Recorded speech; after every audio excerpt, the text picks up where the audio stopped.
So, ayun guys, si Mama Sally nga pala nag-video dahil kami ay nagbibideo. Dapat si Mama na doon patalo. Kaya, ang gagawin natin magpapanooran ng mga beauty queen. Yung lang naman. Guys! Nandito ako dahil kinuha ko sa puta ninyo para makaha. Now! Itoin ko sa mask.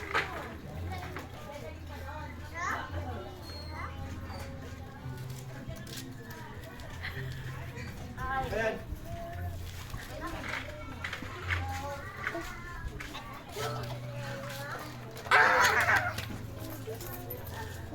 No. Wala akong magawa sa bahay.